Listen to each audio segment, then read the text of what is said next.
ඔයගොල්ලෝ මේ වීඩියෝ එක බලනවා නම් අනිවාර්යයෙන්ම ඔයගොල්ලෝගේ සත්තුන්ගේ එහෙම නැත්නම් එක්කෙනෙක්ගේ හරි කකුල් පණ නැති වෙලා ඇති. ඒ කියන්නේ ඔයගොල්ලෝ කුකුලෙන් කකුල් පණ නැති වෙලා. ඉතින් මේකට හේතුව සහ විසඳුම් ගැන අද මේ වීඩියෝ එක ඉවර වෙද්දී ඔයගොල්ලෝ දැනගන්න පුළුවන්. වීඩියෝ එක ඉවරනකම් රැඳී සිටින්න. ඒ වගේම තමයි channel එකට අලුත් කෙනෙක් නම් අපිව subscribe කරලා දිගටම අපිත් එක්ක එකතු වෙන්න. මොකද මේ වගේ වීඩියෝ ගොඩක් අපි දාලා තියෙනවා වගේම ඉස්සරහටත් එන්න තියෙනවා. වැඩි කතා නොකර වීඩියෝ එකට යමු. ඉතින් මේ කුකුලන් කකුල් පණ නැති වෙන එක සාමාන්‍යයෙන් හැමතැනම වගේ තියෙන ලෙඩක්. ඒක සාමාන්‍ය සුලභ ලෙඩක් වගේ මේක හැදුනොත් අනිවාර්යෙන් සත්තු ගොඩක් දුරට මිය යනවා. මේකට ප්‍රධානම හේතු වෙන රෝග 3-4ක්ම තියෙනවා. ඉතින් මම මේ වීඩියෝ එකේදී රෝග ලක්ෂණ ගැන විස්තරවම කතා කරලා ඉවර වෙලා මේවා හැදුනට පස්සේ ඔයගොල්ලෝ ගන්න ඕනේ පියවරවල ගැන මම වීඩියෝ එකේ අන්තිමේටම කියලා දෙන්නම්. ඉස්සරම මම ඔයගොල්ලන්ට කියලා දෙන්නම් මේ රෝගයක් ඇති වුණාට පස්සේ ඔයගොල්ලෝගේ සත්තුන් ඔයගොල්ලන්ට පෙනෙන ලක්ෂණ මොනවද කියලා.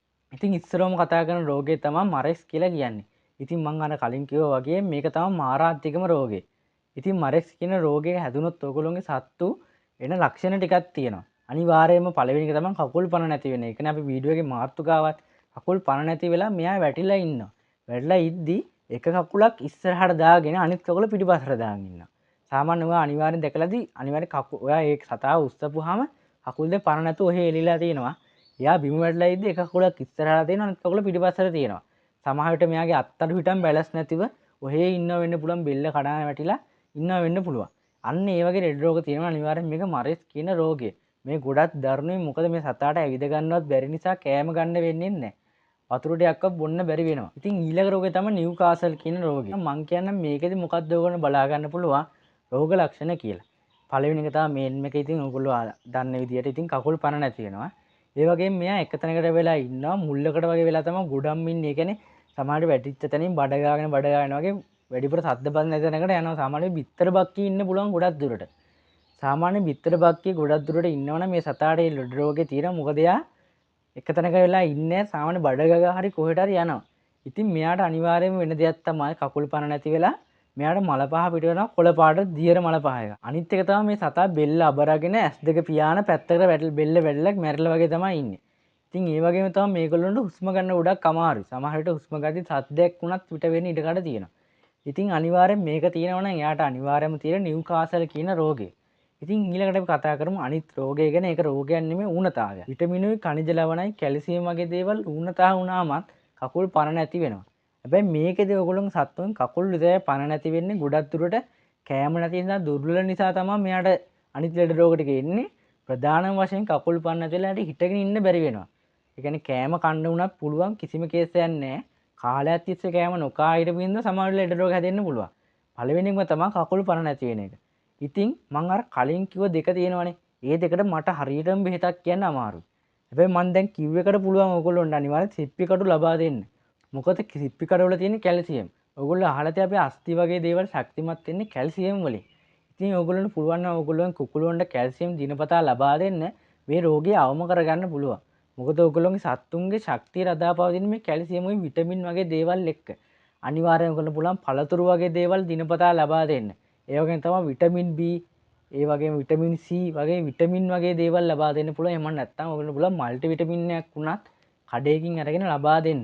මේක හැමදාම වගේ ඔයගොල්ලන්ට පුළුවන් නම් ලබා දෙන්න අනිවාර්යෙන් මේ ලෙඩ රෝග ගොඩක් අඩු වෙනවා. මොකද ප්‍රධානම හේතුව විටමින් ඌනතාවය වගේ දේවල්. ඉතින් මම අර කලින් කිව්වා වගේ ලෙඩ රෝග ඇති වෙනවා වගේම මම ඔයගොල්ලන්ට කියන තව රෝගයක් තියෙනවා තමයි කොකොසයිට් කියලා කියන්නේ. ඉතින් මේ ලෙඩ රෝගේ හැදුනාමත් ඔයගොල්ලෝගේ සත්තුන් කකුල් පණ නැති වෙන ඉඩකඩ තියෙනවා. හැබැයි මේකේ ප්‍රධානම ලක්ෂණය කකුල් පණ නැති වෙන එක නෙමෙයි. මේ සත්තුන් නිදිබරයි. ඒ කියන්නේ ඇස් දෙක වහගෙන තමයි කලින් කිව්වා වගේ ඉන්නේ. සමහර විට එයාට ඇවිද ගන්නත් පුළුවන්. නැගිට්ටොත් යන්න එන්න පුළුවන්. හැබැයි එයා පැත්තක වැටලා වෙලා ඉන්නවා. කන්නේ බොන්නේ නැහැ.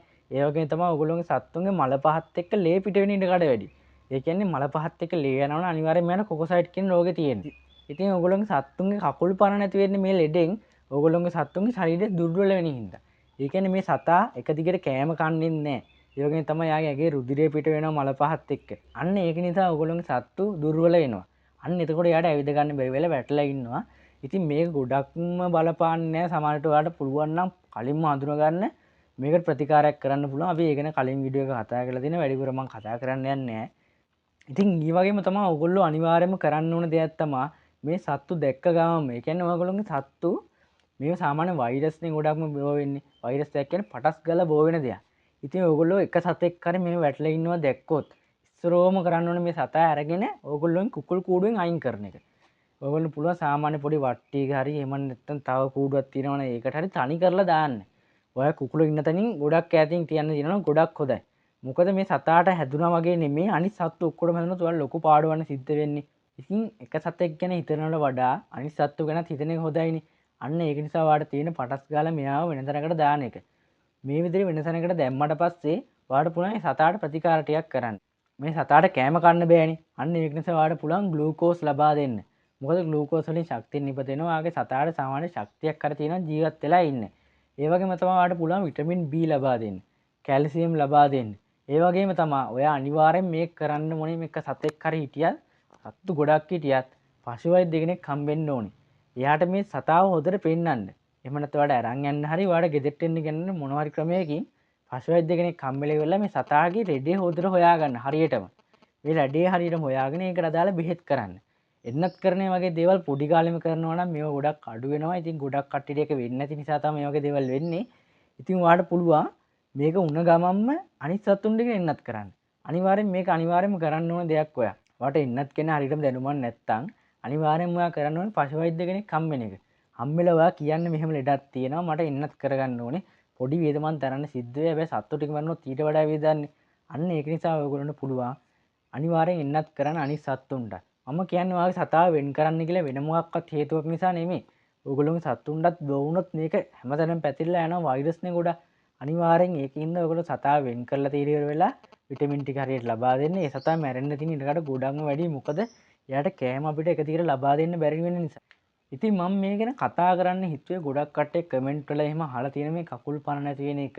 මම මේ ගැන ගොඩක් දැනගෙන හිටියේ නෑ. මොකද මම මේ ගැන ගොඩක් අහලා තිබ්බේ නැති නිසා.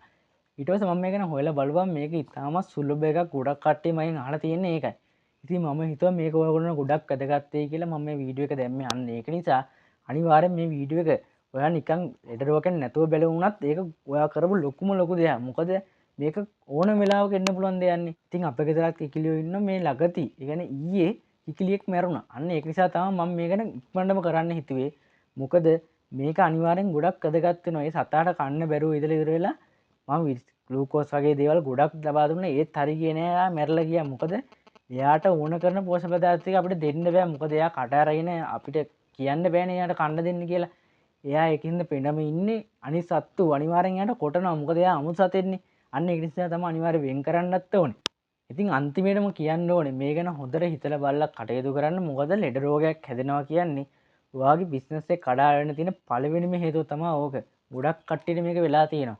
අනිවාර්යෙන්ම මුල ඉඳලා අගට ලෙඩ රෝග ගැන හොඳ දැනුමක් එක්කම යන්න මේක. මොකද මොන කොයි වෙලාවෙ ලෙඩ රෝගයක් බෝ වේද කියලා කියන්න බෑනේ. අන්න ඒක නිසා අනිවාර්යෙන් ඔයගොල්ලන්ට පුළුවන් අපේ channel එකේ තියෙන වීඩියෝස් හරි වෙන channel එකකින් හරි කොහොම හරි බලලා මේක ගොඩ දාගන්න. හරියට දැනුම එකතු කරගෙන කරොත් කවදාවත් ඔයාලට වරදින්නේ නැහැ. ඉතින් ඕගොල්ලෝ channel එකේ ගිහින් බලන්න පුළුවන්. මේ වගේ වීඩියෝ ගොඩක් අපි දාලා තියෙනවා. එහෙනම් ඉතින් වෙන වීඩියෝ එකකින් හම්බ වෙනකන් ජය වේවා. අපේ channel එක subscribe කරලා දිගටම අපිත් එක්ක එකතු වෙන්න.